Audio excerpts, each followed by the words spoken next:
"This is first class, not a daycare," a woman in 1C said, loud enough for the cabin to hear. "Some of us paid to sleep," a silver-haired man added, stabbing his call button. "Make it stop."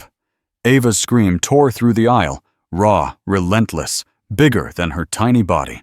Elliot Whitmore clutched his daughter tighter, tie crooked, shirt damp, eyes gone glassy from 3 hours of losing. White noise, classical music, aisle walking, nothing worked. The flight attendant hovered with a practiced smile that had started to crack. From the thin blue curtain dividing economy and first class, a tall, lean teenager stood half in, half out, backpack scuffed, math competition patches stitched like battle honors. His heart hammered, but his voice came out clear. "Sir, may I try?" Head snapped. The attendant slid an arm across the aisle. "Young man, you need to return to your seat immediately." The man in 1A, the one who'd complained earlier, scoffed. "Oh, wonderful. Now we get a circus? What do you think you can do that a father can't?" "No," Elliot said, his voice breaking through, overriding both the attendant's protest and the passenger's sneer. The desperation in his eyes sharpened into a defiant spark. "If he can help, let him." The flight attendant hesitated, her eyes darting from Elliot's determined face to Shawn's quiet confidence, then back to the wailing baby. She reluctantly lowered her arm. Elliot offered Ava across the aisle, past all the stairs, the rules, and the invisible lines. Ava wailed again. The cabin flinched. The man in 1A muttered, "This is why kids shouldn't be up here." The teenager, Shawn Ellis, took one step forward, then another, until both sneakers were on the carpet that wasn't meant for him. His father's voice rose in his head. "Hands can heal. Step forward when the room says don't." "I've seen this before," Shawn said, locking eyes with Elliot. "Colic, gas pain. She needs pressure, steady, not bouncing." The attendant hesitated. Elliot looked at those steady hands, then at his daughter's blotchy, desperate face. Hope, thin, trembling, found a pulse. "Do it," he breathed, offering Ava across the aisle, past all the stairs and the rules and the lines that keep people in their place. Engines hummed, glasses stilled. A billionaire released his child into the arms of a janitor's kid, and the cabin braced for the unthinkable. Ava had been crying since the wheels left JFK, not whimpering, howling, her face red as a warning light.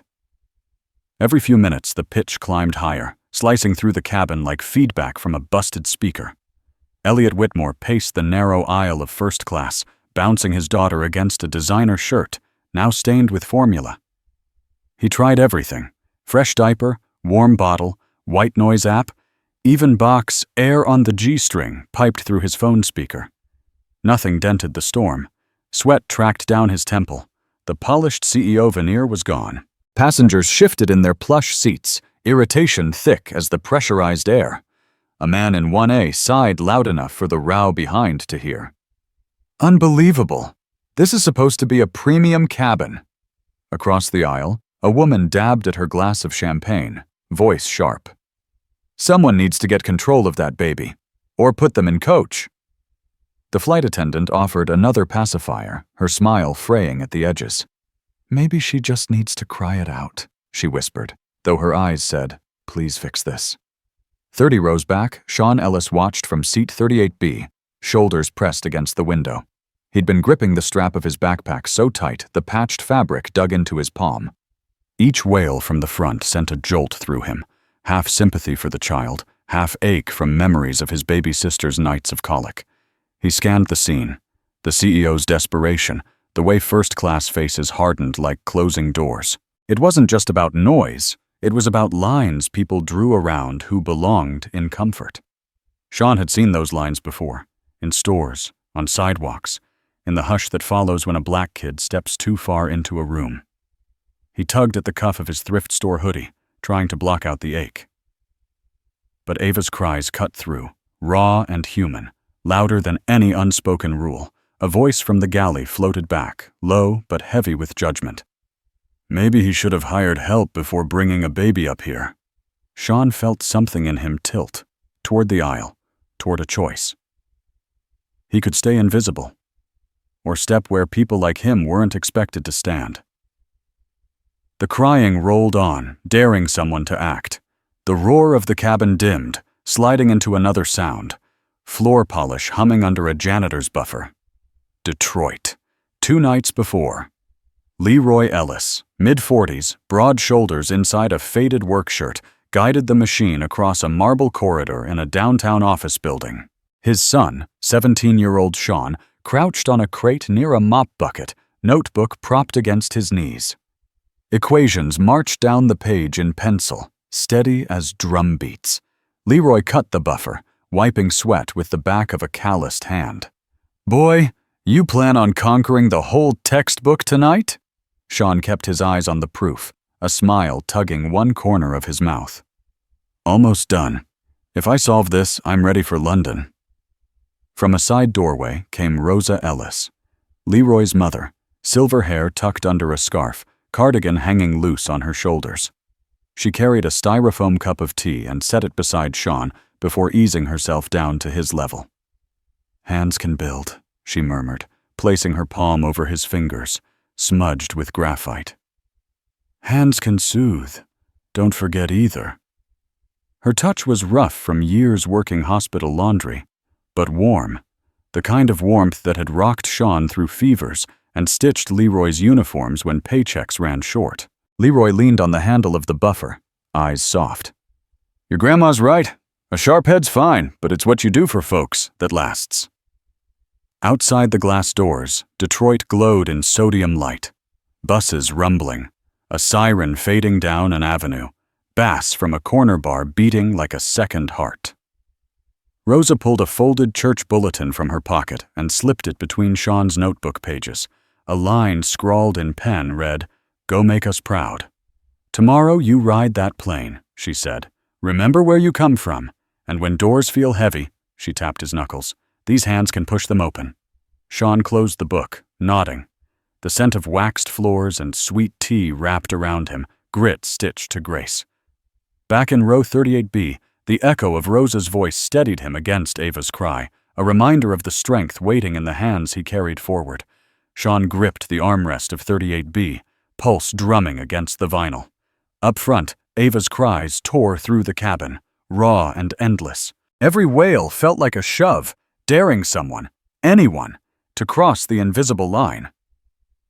He looked toward the blue curtain separating economy from first class. Past that fabric was a world where people wore tailored sleep masks and drank champagne at 30,000 feet. People who rarely expected a janitor's kid to walk their aisle unless he was pushing a cart. Memory slammed in without warning. A winter afternoon at the downtown mall. 15-year-old Shawn, backpack slung low, waiting for Leroy to finish his shift. A security guard circled, eyes scanning him like inventory. "You lost, son?" the man had said, hand resting on his belt. Shawn remembered the sting, how his throat locked, how Rosa's words steadied him. "Stand tall, baby. You got the right to be where you stand." Back on the plane, sweat prickled his palms. One voice whispered caution. "Stay in your seat. Don't give them reason." Another, steadier, sounded like Rosa. "Hands can push doors open." Ava's next scream ripped through the debate, higher, hoarser. Passengers shifted, sighing. A businessman muttered, "Can't the crew do something?" Shawn's jaw tightened. He scanned Elliot's bent shoulders, the baby's blotchy face. He thought about the block back home. Neighbors pooling tips from shifts, raising money so he could fly overseas and prove brilliance isn't limited by zip code. He couldn't sit still while a child suffered and a man drowned under glares. He slid the strap of his patched backpack higher, heartbeat hammering like a countdown. Another cry, sharper, broke across the cabin. "Enough," someone hissed. "Get that kid out of here." Shawn's fingers loosened from the armrest. He felt the shift inside him, the moment between hiding and stepping up. He rose halfway, breath caught. The curtain swayed with turbulence like it was waiting. "Step forward when the room says don't," Leroy's voice echoed. Shawn stood fully now, shoes firm on the carpet, eyes fixed on the chaos ahead. Whatever risk waited beyond that aisle, It couldn't be louder than the call to act. Shawn stepped into the aisle, backpack bumping his hip. The curtain ahead swayed with the plane's roll, a strip of fabric marking who belonged and who didn't. He moved toward it anyway. A flight attendant intercepted him, posture crisp. "Sir, you need to stay seated," she said, voice polite but edged, eyes flicking to the hoodie and scuffed sneakers. I think I can help the baby," Shawn replied, steady though his pulse kicked. She hesitated. "Are you traveling with them?" "No, ma'am." His hands came up, palms open, like he was laying his case on the table. "I've handled this kind of crying before. Colic, trapped gas, I know a way." The attendant's lips pressed tight. She scanned the first-class cabin, calculating protocol against the rising storm of noise. Ava's cry sharpened again, thin as glass. Elliot Whitmore appeared in the aisle, suit jacket unbuttoned, dark rings under his eyes. Sweat clung to his temple as he rocked the baby against his chest. For a second, the CEO mask held. Then exhaustion cracked it wide. "You think you can settle her?" Elliot's voice was hoarse. Shawn nodded once. "Yes, sir." Passengers leaned, hungry for resolution. Someone muttered, "Hope this kid knows what he's doing." The attendant looked to Elliot. Another wail from Ava clawed at the cabin walls. Elliot let out a rough breath, shoulders sagging. "Whatever works," he said, pushing past hesitation. That single nod unlocked the air. Shawn crossed the last step, curtain brushing his arm as if testing his right to be there. He felt eyes on him, faces framed in leather seats, weighing his hoodie, his skin, his nerve.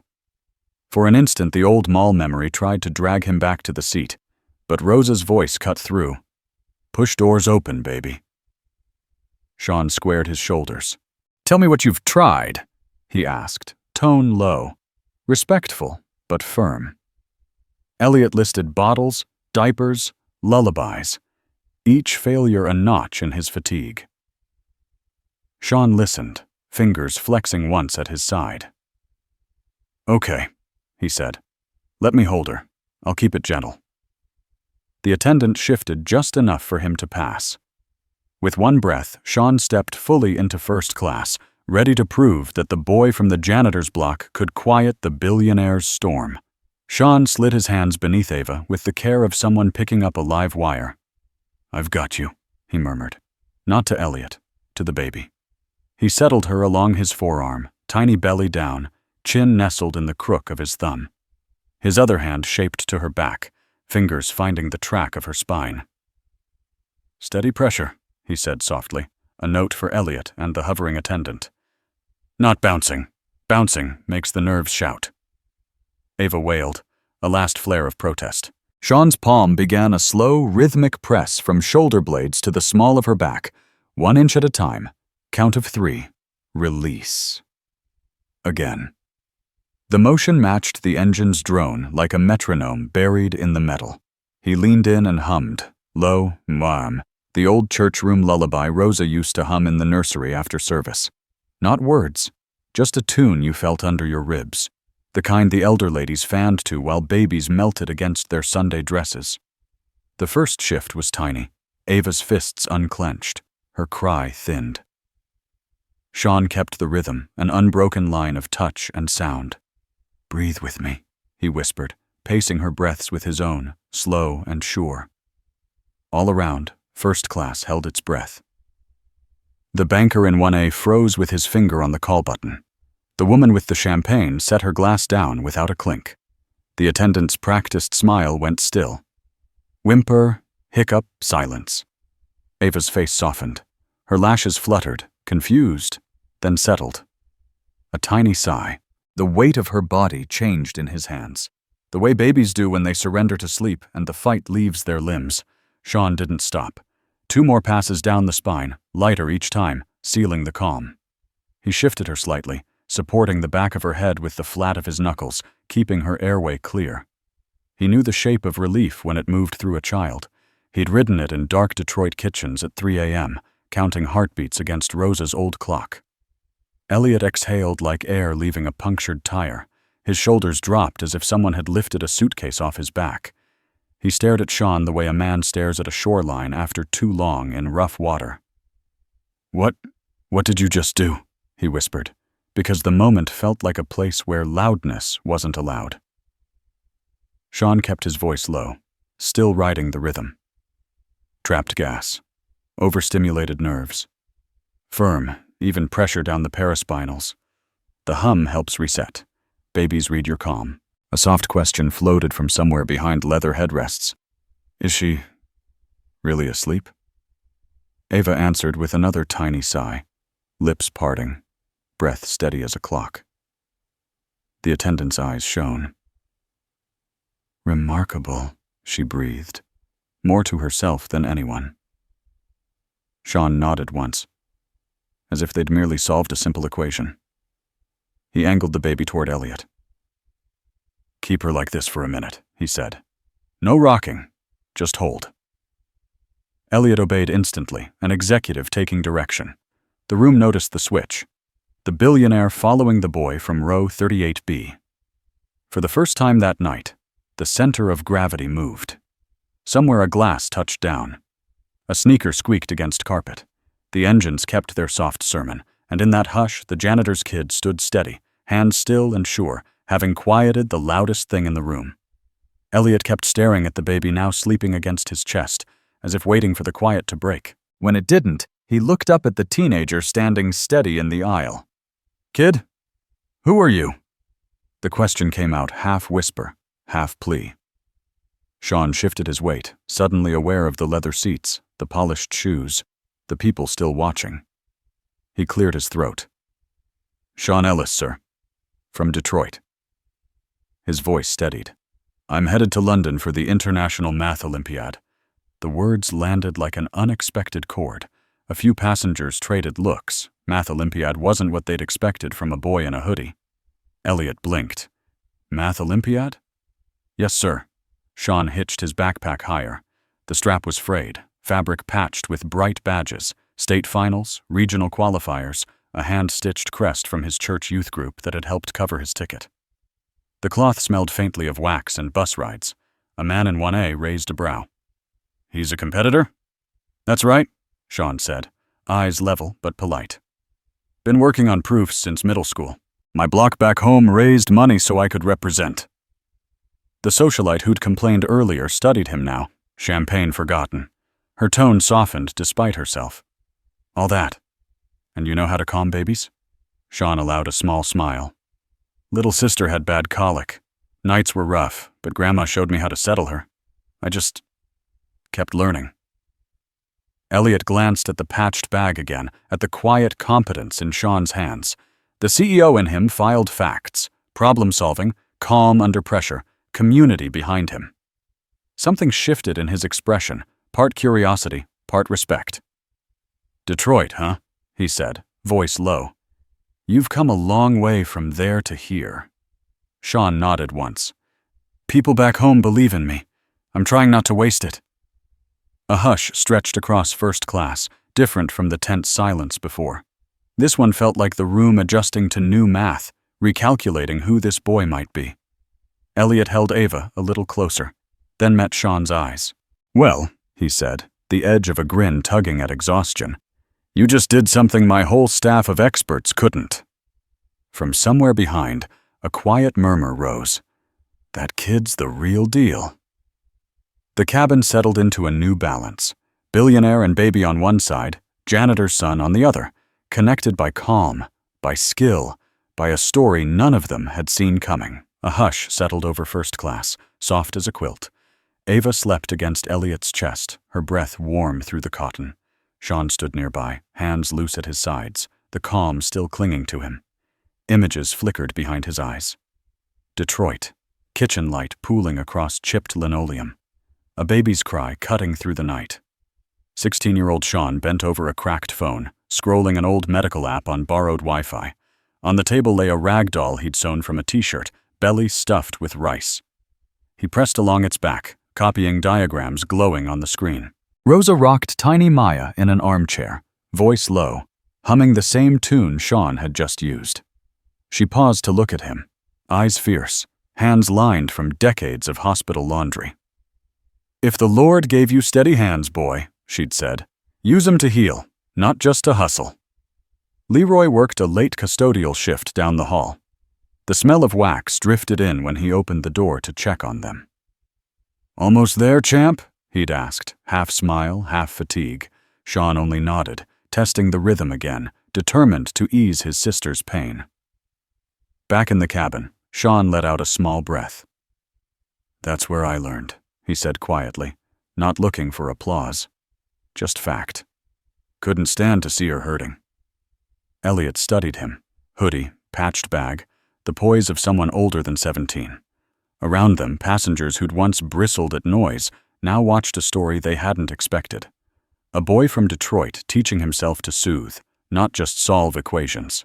Shawn touched the strap of his backpack, fingertips brushing the frayed edge where neighbors had stitched badges and a church sister had slipped in a bus cart. The patchwork carried every person who'd passed the hat so he could reach London. He met Elliot's gaze, steady, quiet steel. "Hands can learn a lot," he said, Rosa's cadence hiding in the words. "Sometimes they remember before the mind does." For a moment, no one spoke. Ava sighed in her sleep, a faint echo of the kitchen lullaby. And the cabin seemed to widen, making room for the truth that brilliance could grow from night shifts, borrowed Wi-Fi, and a community that refused to let a kid quit. Elliot adjusted Ava carefully, as though her new calm might shatter if he moved too fast. The baby's breath rose and fell, tiny chest pressed against his shirt. He lifted his gaze to the boy beside him. Shawn stood straight, backpack slung, eyes steady. The calm in him wasn't luck. It was discipline. A muscle built through nights nobody else had seen. For the first time, Elliot looked past the hoodie and scuffed sneakers. He saw patience, skill, and something rarer, a quiet kind of authority. "Mr. Ellis," Elliot said, voice lower now, no hint of the boardroom edge. "You just pulled off what a team of consultants couldn't." A faint murmur rolled through the cabin. Even the banker in 1A nodded once, grudging respect settling over his face. Shawn's reply was simple. "Glad she's resting, sir." Elliot studied him a beat longer, then set his shoulders, decision forming. "I've got meetings as soon as we land," he said. "London's packed with negotiations, investors, press. I can't take Ava into that chaos." He paused, weighing the offer on his tongue. "Would you stay close during the trip? Help me keep her safe and calm?" The question hung there, almost fragile. Passengers leaned in without meaning to. Shawn's fingers brushed the edge of his patched strap, the one stitched by neighbors and choir ladies. A dozen voices from back home seemed to stand with him. "Make us proud, baby. Walk through that door." He looked at Elliot. "If I can keep time for the Olympiad, I'd be honored." Elliot's tired face cracked into something lighter. "We'll make it work." The flight attendant released a quiet breath she'd been holding. Someone whispered, "That boy just earned himself a job." Ava stirred, then sighed again, still at peace. The engine's drone filled the space where tension had lived. For a moment, the aisle was a bridge between two worlds, leather seats and Detroit grit, Billionaire and Janitor's son. Respect had shifted the ground, drawing a new line neither of them planned, but both understood. Elliot extended his hand, not as CEO, not as passenger, but as a man recognizing another's worth. Shawn clasped it, grip firm, steady as the hands that had just calmed a storm. The cabin lights dimmed to a twilight hush. Beyond the windows, the Atlantic spread out, silver under moonlight. Elliot adjusted Ava in the crook of his arm, still stunned by how quiet she'd become. His gaze slid back to Shawn, steady, hands loose on his knees, backpack wedged by his feet. "You're calm for someone who just pulled off a miracle," Elliot said, a faint smile cutting through fatigue. Shawn shrugged, eyes down for a breath, then up again. Elliot leaned forward, elbows on his thighs. "Look, I'm due in London for 5 days of negotiations. Rooms full of investors, lawyers, people who don't tolerate a crying baby. I can't risk Ava getting tossed around while I'm fighting for a billion-dollar deal." He paused, scanning Shawn's face for hesitation. "I want you with us. Help care for her while I work. $600 a day, hotel room next to mine, and I'll make sure nothing touches your Olympiad prep." The number hit like a dropped coin in a silent church. Shawn blinked. The roar of engines dulled. Another voice surfaced. Leroy's, gravel warm from Detroit nights. Opportunity doesn't knock twice, son. Sometimes you gotta grab it mid-stride. Shawn looked at Ava, tiny fingers curled in sleep. Money like that could send groceries to Rosa's kitchen, pay off Dad's back rent on tools. Still, he measured the ask. I'll need clear study time, he said, tone quiet but firm. Elliot nodded fast. Non-negotiable. Your training comes first. I just need someone I trust when I step into the fire. From row 1A, the banker muttered to himself, Smart boss move. Shawn let out a small breath, the decision settling in his chest. All right, he said. I'll help. Relief broke across Elliot's face, unexpected, almost boyish. Good, we've got a deal. He offered his hand. Shawn took it, grip firm, meeting the man's eyes without flinching. Around them, first class shifted. The same passengers who'd once bristled now watching an agreement sealed at 37,000 feet. The engines droned steady, carrying Billionaire, Baby, and a Janitor son toward London, a new pact humming in the dark sky. Rain misted against the jet stairs as dawn stretched pale across Heathrow. Elliot stepped out first, Ava tucked close, a neat bundle against his chest. Behind him, Shawn followed, hood up against the drizzle, backpack slung tight, sneakers soft on metal. A black limousine idled nearby, driver standing crisp in a cap. He caught Shawn's eye, gave a short nod that spoke an old language. I see you, young man. Shawn returned it, quiet respect sliding between strangers. Inside, leather gleamed. The car slid into London's wet morning, tires hissing over slick asphalt. Shawn's gaze moved between Ava's tiny head and the blur of neon outside. A billboard flashed across a building, equations folded into an ad for a trading app. Reflex kicked in. He traced the math in his head, lips parting with the answer before catching himself. Elliot noticed. You don't ever turn it off, do you? Shawn gave a small smile. Helps keep nerves in check. They passed stone terraces, red buses, the sweep of the Thames. Shawn felt the weight of Rosa's words stitched into his hoodie. Stand tall wherever you land. The limo slowed before Claridge's. Brass letters gleamed above an awning beaded with rain. Porters moved fast, umbrellas raised. Elliot glanced at Shawn, voice pitched low. This place will try to tell you who belongs. Don't let it decide. Shawn stepped out, taking in marble steps, wet cobblestones, the smell of coffee drifting from a side street. He squared his shoulders, a steady breath grounding him in the present, Detroit grit under London drizzle. Ava stirred faintly, then settled. Elliot smiled at the boy beside him. Ready to see how far a quiet storm can go? Shawn met his eyes, calm but alive. Yes, sir. Together they crossed the curb, slipping under the gold awning, carrying a baby, a patched backpack, and a pact sealed high above the ocean, now stepping onto London streets where the next test waited. The limousine eased through Mayfair, rain streaking its windows like silver lines on black paper. Ava slept against Elliot's chest, her breath steady. Shawn sat opposite, hands resting on his backpack, eyes following the street lamps flicking past. Elliot broke the quiet. You know, he said, voice low, you remind me of somebody. Shawn looked up. Myself, Elliot added. A small breath left him, half laugh, half memory. I grew up in a mill town in Alabama. Red dirt, sagging porches. My mom scrubbed floors at the courthouse. Dad fixed carburetors when his back let him. The car bumped over cobblestones. Elliot kept talking, words clipped, alive. College wasn't on the table. Then a teacher, Mr. Raines, pulled me aside after class, said, You're sitting on gold, son. Drove me to interviews when we didn't have gas money. That man opened doors I didn't even know existed. Shawn's fingers traced the strap of his bag.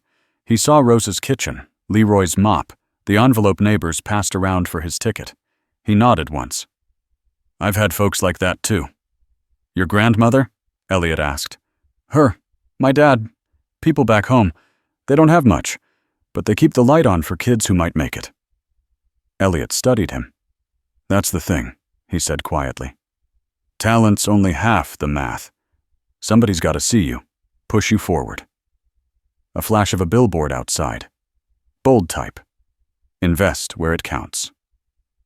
Shawn caught the symmetry, the unspoken question inside the slogan. Mr. Raines gave you that shot, Shawn said. Elliot nodded. And Rosa's giving you yours. He adjusted Ava carefully. Maybe this trip is bigger than deals or medals. Maybe it's about how we keep passing the torch. Shawn let the words settle. He thought of steady hands, of the lullaby Rosa hummed over a rice-filled rag doll. The city lights slid across their faces, man and boy, billionaire and janitor's kid, reflections bending together in the glass. Ava sighed in her sleep, soft as an amen.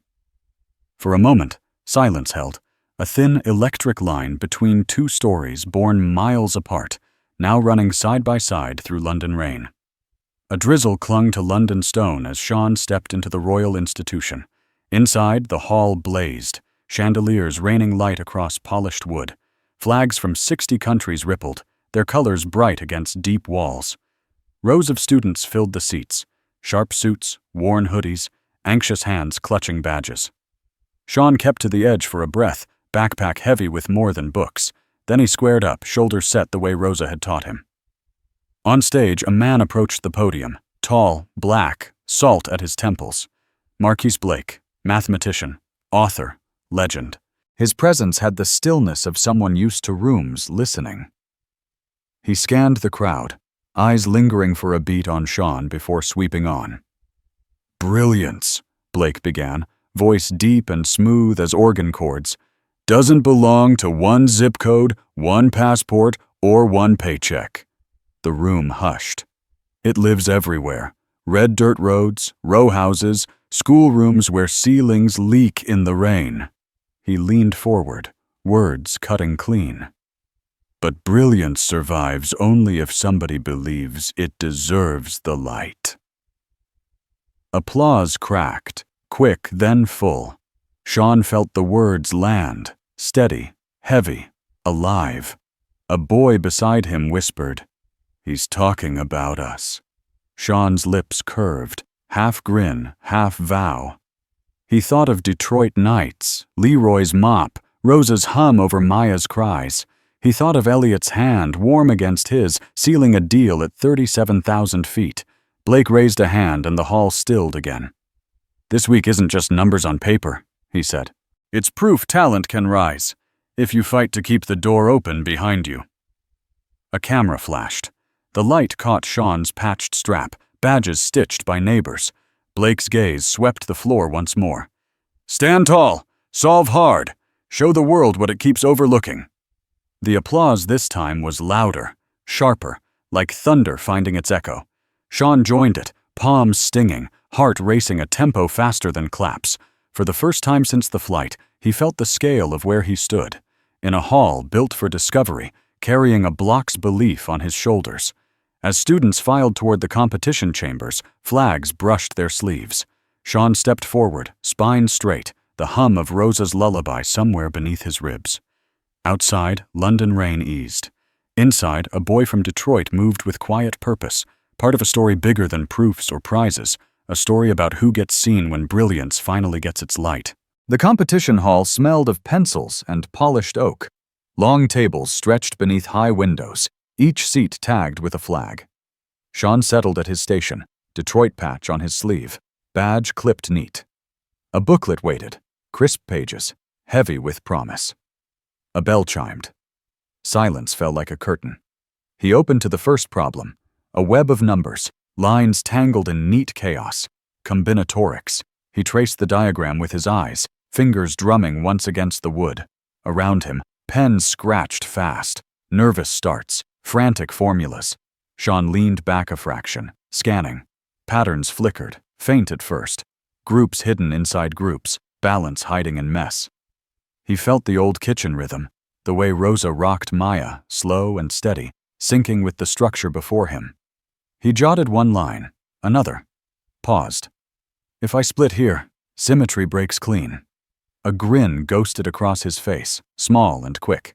He sketched trees of numbers, pruning paths until only one shape stayed true, Time slid, marked only by the shift of light on polished floors.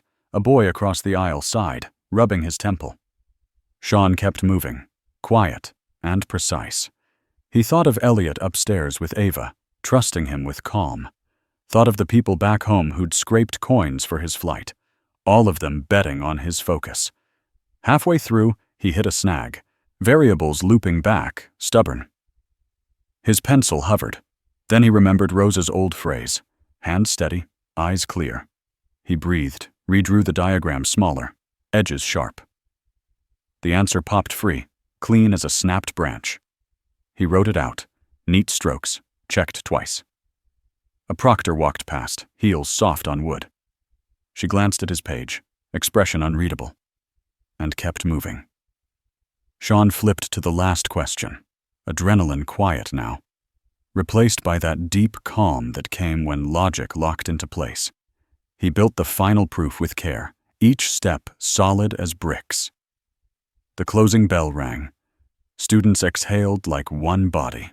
Shawn set his pencil down, spine straight. He didn't fist pump or grin wide, just a nod to himself. Detroit grit meeting London math. As papers were collected, he caught a reflection in the window, flags rippling behind him, his own face steady, eyes bright. Whatever came next, he'd carved his space here, one quiet solution at a time.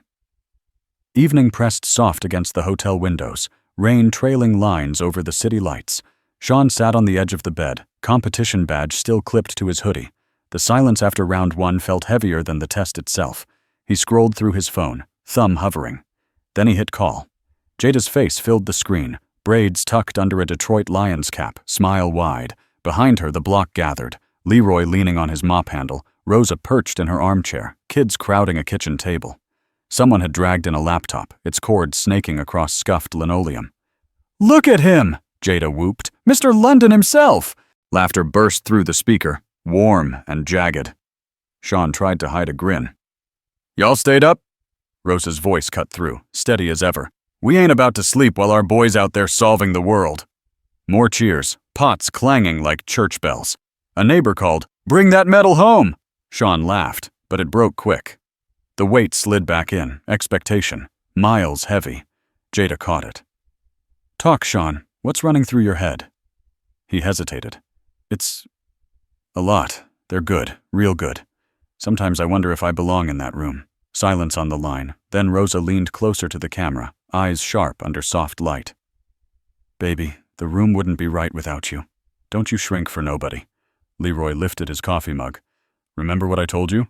Opportunity don't circle back. Grab it while it's warm." A neighbor shouted, "Show him how the East Side thinks." The kitchen roared, voices layering like a choir. Shawn felt it, the hum that had carried him through Ava's cries, through the first problem's maze. Not pressure alone, but power braided with care. "Thanks," he said, voice quiet but anchored. Rosa smiled, small and fierce.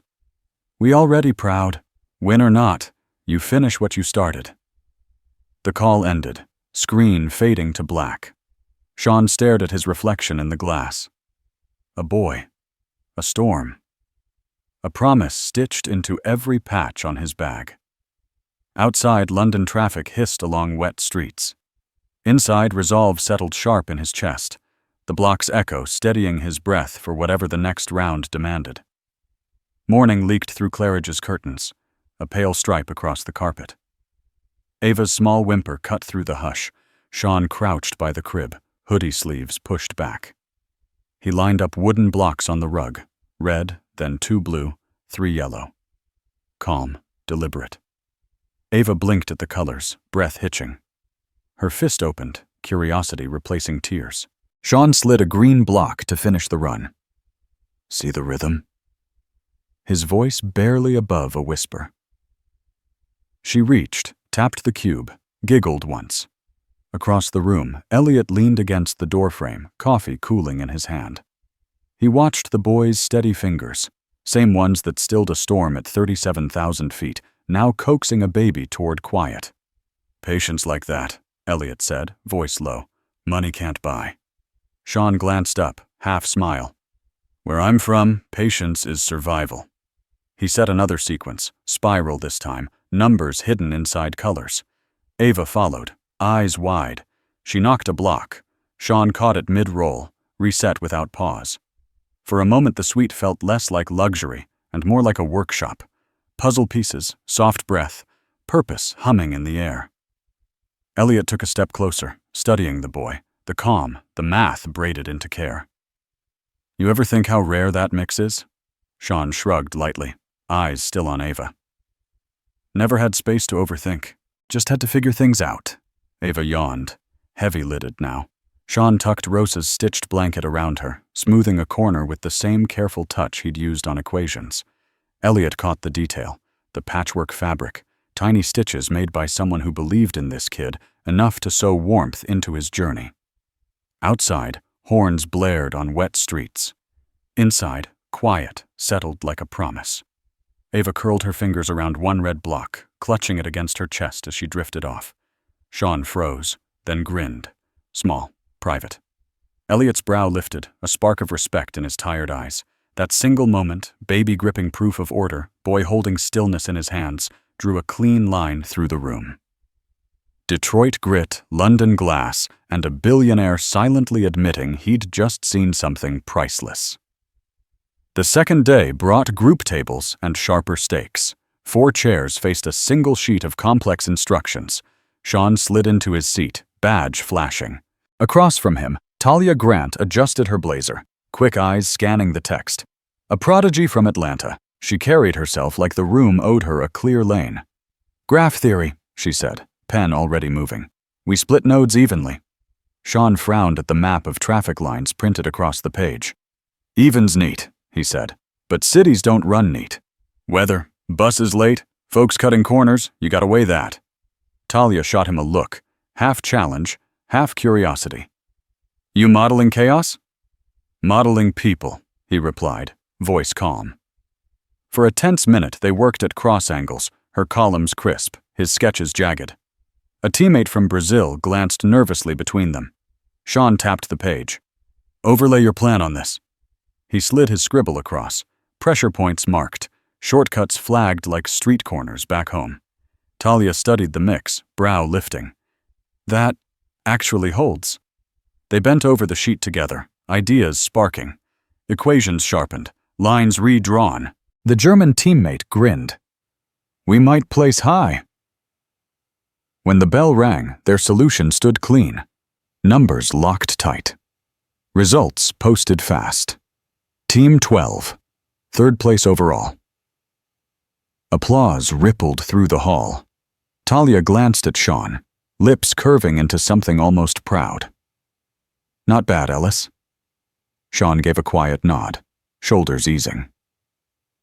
Behind him, flags shifted in the draft from an open door, as if the city and the block had just nudged him forward. Rain whispered against the hotel glass as Shawn tightened the badge cord around his neck. The weight of round 2 still buzzed in his hands. A memory rose, sharp as sunlight through storm. Rosa at the curb outside Detroit Metro, dawn spilling over cracked pavement. She stood firm in her Sunday coat, umbrella cocked against the wind. Look at me, Shawn. Her voice cut through car horns and morning chill. He turned, backpack heavy with books and a block's hopes. You go over there and do 2 things, she said, eyes fierce. Solve with your head. Fight with your heart. She reached up, smoothed his collar, hands smelling of starch and lavender. Don't you hide what you've been given. Show it steady. A driver honked. Leroy waved from the cab trunk, loading Shawn's duffel. Rosa kept her gaze steady. Remember, baby, when the room feels too big, you make it fit you. Shawn nodded, quiet but locked in. Back in the hotel, the echo steadied him. He picked up a notebook, slid it beside the crib where Ava slept clutching her block. The lullaby Rosa once hummed seemed to brush the air. He closed his eyes, let her words settle like weight in the chest. Good weight.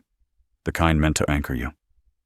Later, in Claridge's dining room, silverware gleamed against white linen. Elliot sat opposite Shawn, Ava drowsy in a carrier at his side. Candlelight cast thin halos on their faces. Elliot pushed aside his plate, leaning in. I want to show you something. He slid a tablet across, charts, sketches, headlines. AI for Good initiative scrolled at the top. Most people chase profit, Elliot said, voice quiet but edged. But tech can tilt the world the right way. Education, clinics, clean water. I want a division built for that. Young minds with fire, not just spreadsheets. Shawn glanced from screen to man. Big vision, he said, steady. It needs more than vision. Elliot tapped the table once. It needs builders who don't forget where they started. His eyes held Shawn's. After you finish school, I want you in this room, shaping it. Shawn leaned back, heartbeat loud in his ears. Images flicked fast. Rosa's kitchen, Jada's video call, Ava's fingers curled on a red block. You think I'm ready for that? He asked. Not yet, Elliot replied. But I see where it's headed. That's why I want a seat waiting. So you walk through when it's time. The words landed heavy, hopeful. Shawn studied the screen again, the math of impact hidden inside budgets and algorithms. That could change whole streets, he said softly. That's the idea, Elliot smiled, tired but sure. Genius means nothing if it doesn't lift someone else. Ava stirred, letting out a tiny sigh. Shawn brushed the edge of her blanket, then looked back up, calm and lit from somewhere inside. For the first time since boarding that plane, he allowed himself to see a future, stretched beyond metals.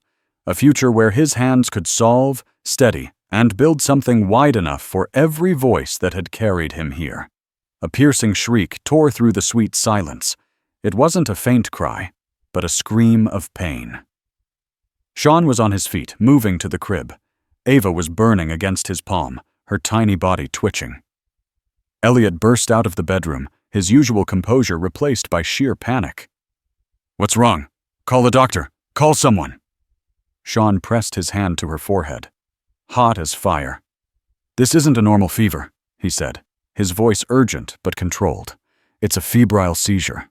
Elliot panicked, grabbing the phone. Front desk! Send a doctor to the presidential suite now! What? No doctor on site? What kind of hotel is this? He nearly shouted into the phone, his powerlessness making the billionaire CEO sound like any other terrified father. Meanwhile, Shawn was already in motion. He ripped a clean t-shirt from his suitcase, soaked it in cool water, and wrung it out. He gently began wiping Ava down, humming his grandmother's lullaby. But this time, it wasn't just to soothe. It was an incantation to keep himself calm. Elliot turned, seeing Shawn handling the situation with a terrifying focus. What are you doing? Emergency temperature control. We need to keep her core temperature from rising any higher before the doctor arrives. Calm down, sir. Your panic will only scare her more. Elliot froze, staring at the teenager who was now calmly giving him orders. He took a deep, shaky breath and nodded, his fear slowly being overtaken by awe. The suite held its breath. Ava slept, cheeks flushed but cool now, tiny fist around the edge of Rosa's cloth. Elliot stretched out on the sofa, exhaustion folding over relief. Shawn stayed by the window, hands on the sill, rain sliding down like silver strings. Below, London's lights shimmered, too far to touch, close enough to dare. He watched his reflection blur against the city, hoodie, badge, eyes still awake. Rosa's voice slipped through the quiet, the same one that rode with him from Detroit curb to Heathrow gate. Solve with your head, fight with your heart. He thought of Jada's laughter spilling from a cracked phone screen, of kids crowding a kitchen, coins ringing in a chipped bowl, block clapping and stomping encouragement. The hum of all of it moved through him, steady, like bass under a hymn. Tomorrow the problems would come sharp, meant to cut. He felt the weight, but also the warmth of every hand that had pressed a dollar or a prayer into his journey. He placed a palm flat against the glass, city lights pulsing under it. I'll carry it, he murmured. No flourish, no shout, just weight spoken aloud. Behind him, Ava shifted in sleep, breath steady as a metronome. Shawn straightened, shoulders set. Detroit kitchens, gospel hums, a baby's soft sigh, everything braided tight inside. Morning would bring numbers. Tonight, he stood with a promise stitched deep, ready to walk it into the light. Morning cracked pale over London when Shawn entered the Grand Hall for the last time. Marble columns caught thin sunlight. Banners from every nation lined the balcony. Rows of desks waited beneath a hush heavy enough to taste. He slid into his seat. Ava's blanket thread still brushed his wrist from where he'd tucked it inside his sleeve, a quiet talisman from the night before. A bell rang. Booklets opened like doors. The problem filled a single page. Design a model to predict and slow an epidemic in dense urban zones. Variables sprawled. Population clusters, transit routes, hospital access, food supply. Pens scratched fast around him, a rush of calculus and cold stats. Shawn paused, drew a slow breath. Images of Detroit rose, buses packed after shift change, kids cutting through alleys, Rosa's corner store alive with neighbors swapping news, a map no textbook could print. He wrote a single line. Start with people. Hands moved steady. He traced subway lines over school grids, wove foot traffic through market hours. He penciled church services as gathering nodes, Saturday ball games as spill points. He folded numbers into heartbeat rhythms, the way Rosa folded gospel into chores. One judge leaned forward, glasses sliding down. Shawn kept working. Short equations, sketches, arrows showing where trust could break a curve. Barbershops as message hubs, kitchen tables as first triage when clinics closed. A bell chimed halfway. He didn't rush, just carved the answer, each step locking tight with the next. Voices murmured at the judge's table, soft but audible. He set down his pencil, reread every stroke. Solid. True. When the signal came to present, he rose, paper in hand. His voice carried calm, not boast. Containment isn't just math, he began. It's how information and fear move through a city. Where I'm from, block captains and church ushers keep order before officials arrive. If a model ignores that, it fails the people most at risk. He pointed to his grid, lines meeting at dots labeled storefront, court, barber. These aren't just shops, they're nodes of trust. You spread guidance through them. The curve bends faster than any press release. Judges leaned in, pens hovering midair. He spoke of staggered bus schedules, of free breakfast lines that could double as screening posts, of volunteers carrying info door to door while clinics focused on treatment. Not theory alone.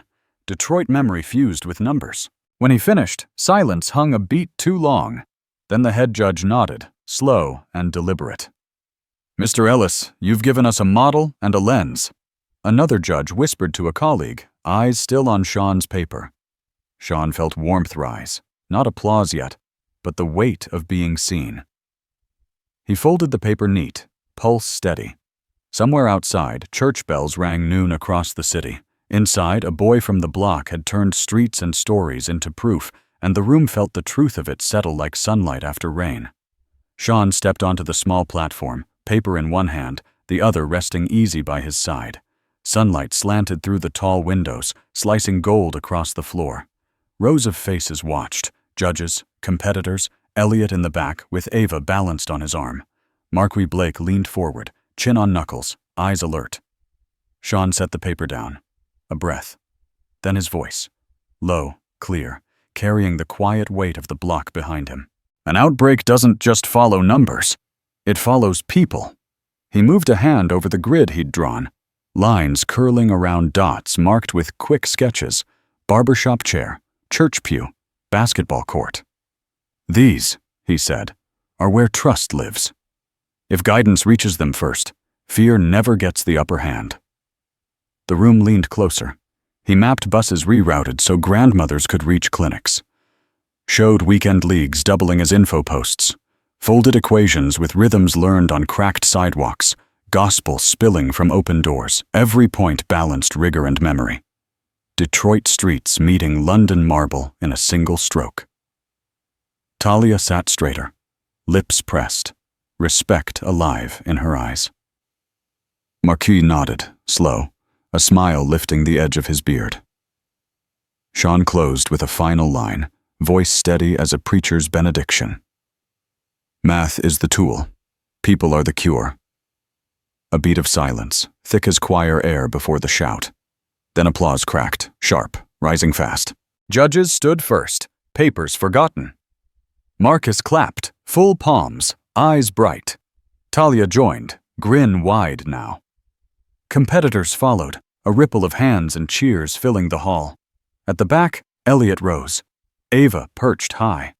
She smacked tiny palms together, laughter spilling above the roar. Shawn stayed still a moment, letting the sound roll over him.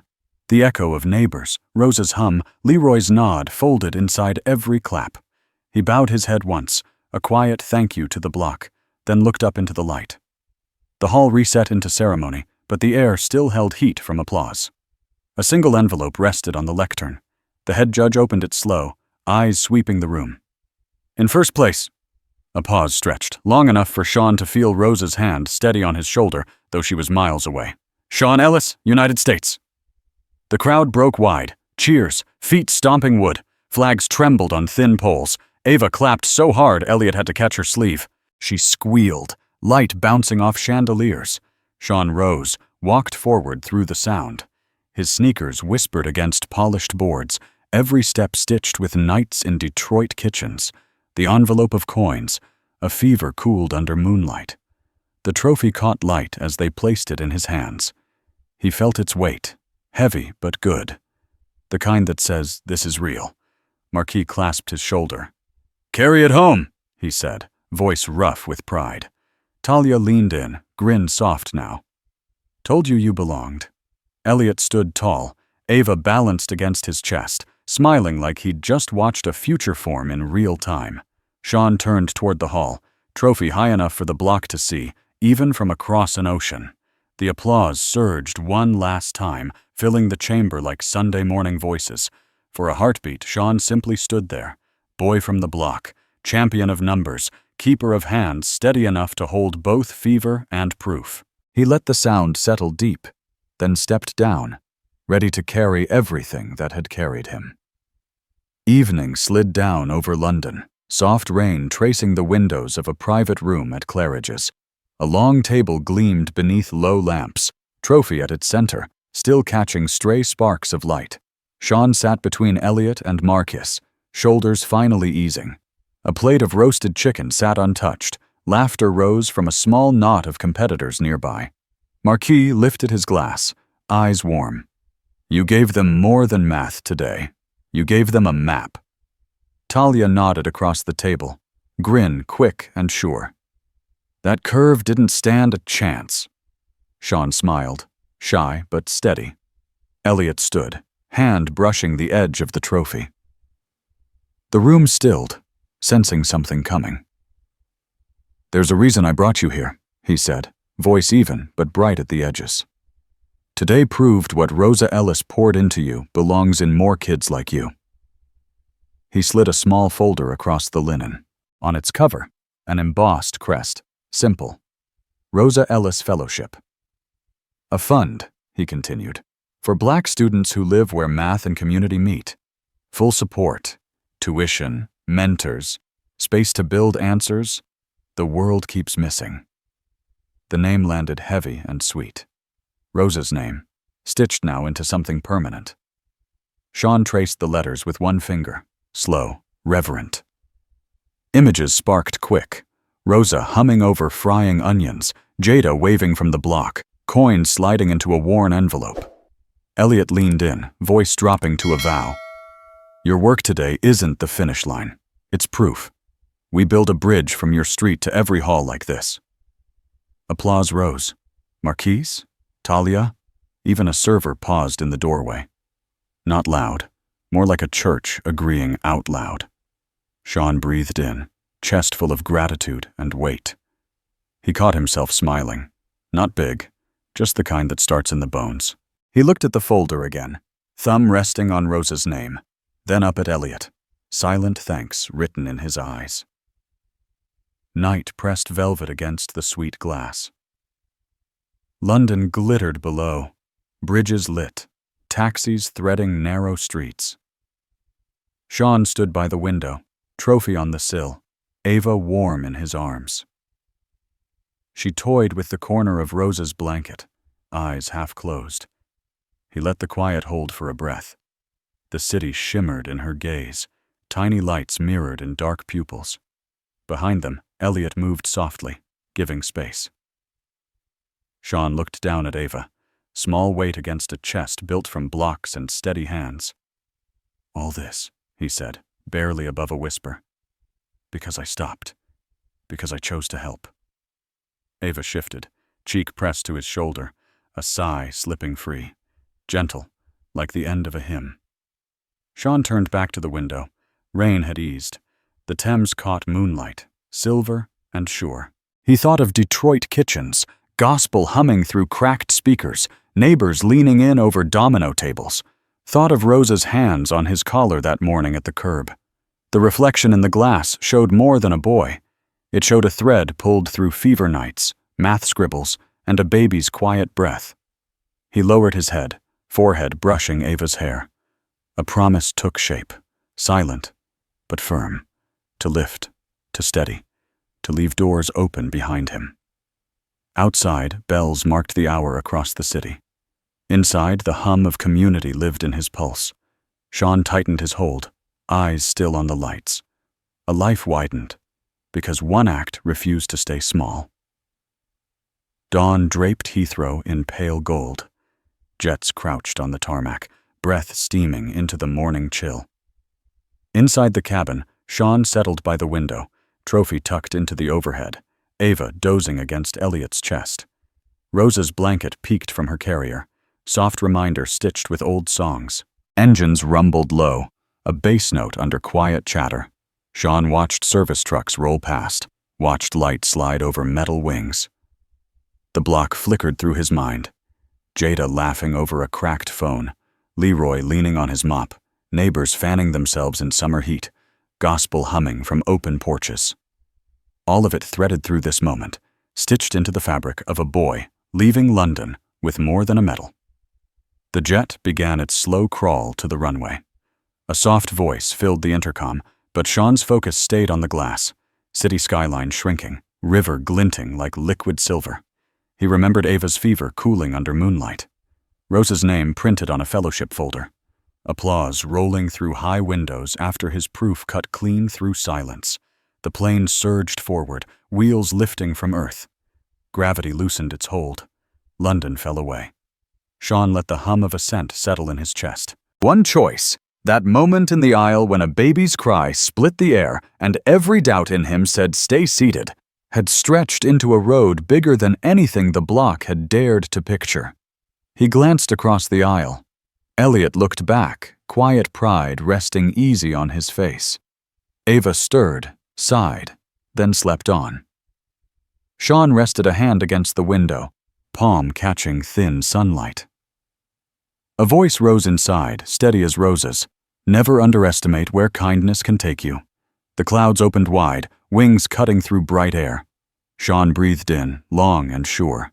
A boy who once stacked blocks on a kitchen floor now carried maps, equations, and a fellowship born of faith. Below, the city blurred into mist. Ahead, a line of light marked the horizon. New ground waiting, doors already half open. He stayed there, hand on glass, heart steady, holding the lesson clear. One act, offered at the right time, can lift a life far past where it began. Sunlight spilled across the cabin as the plane climbed steady. Shawn kept his palm on the glass, feeling warmth slide through the cold pane. Ava shifted in Elliot's arms, tiny breath even, Rosa's blanket curled beneath her chin. The weight of the fellowship folder sat in his bag. Beside it, a trophy caught stray light, metal turning the color of morning. All of it had begun with a cry in a crowded aisle and a boy who chose to stand. The aisle, the fever night, equations that bent toward people, coins passed hand to hand on a Detroit street, every moment stitched a single thread leading here, proof that steady hands and open heart can push a life far past where it started. He leaned back, calm spreading through his chest. The block was with him, Rosa humming at a stove, Jada cheering through a cracked phone, neighbors nodding from porches. They had walked this whole road in quiet steps beside him. Above the clouds, new ground waited. If this journey stayed with you, let someone else hear it. Pass it on. the way hope travels through small rooms and city corners. And if you want to keep walking stories where grit, genius, and care rise together, stay close. There are more roads like this, more hands waiting to steady, more doors ready to open. The wing caught another flare of light, stretching toward everything still to come.